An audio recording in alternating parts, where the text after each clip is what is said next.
In our last video, we looked at the encounter that Jesus had with the father of a demon-possessed boy.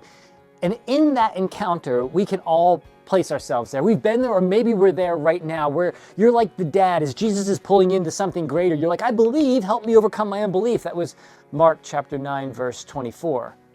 You see, Jesus is calling us to something more than we can be on our own, and we're actually that realization of we're in over our heads. That's to help me believe, help me overcome my belief.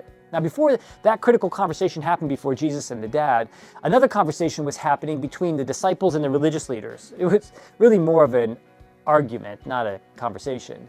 The disciples and the religious leaders find the energy and the time to bicker and fight. All the while, right there in front of them is a broken dad and a tormented son. And so as I kind of pull back and armchair quarterback that situation, it's easy for me to be disgusted with their behavior, thinking to myself, how could you be so small, petty, self-consumed, that you look right past these wounded people, these needing people right in front of you? How can you do that? To me, when Jesus asked them, what are you arguing about in Mark chapter 9, verse 16, I wonder if there was like a sense of disappointment on Jesus' face, or maybe even frustration. And as much as I want to throw all of them under the bus, I kind of realize something. It hits me. I've done the exact same thing.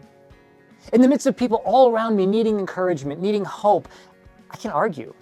I can argue about pointless things. I can argue about politics. I can argue about all kinds of different silly things that just don't matter. And in those arguments, oftentimes it's just something self-absorbed where you're trying to prove a point, or proving you're right or they're wrong, or whatever it may be. Or maybe we say something like this. Well, you try to justify and say, well, I'm arguing for Jesus. Well, let me just tell you something.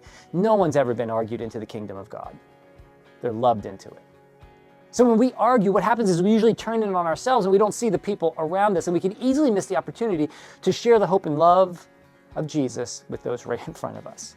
So for me, and maybe for you, keep your eyes open to the needs of the people around you, because in an argument, that argument can be there to pull you away from seeing those that are right in front of you, and you miss the opportunity to share the hope and the love of Jesus with those that are hurting right in front of you.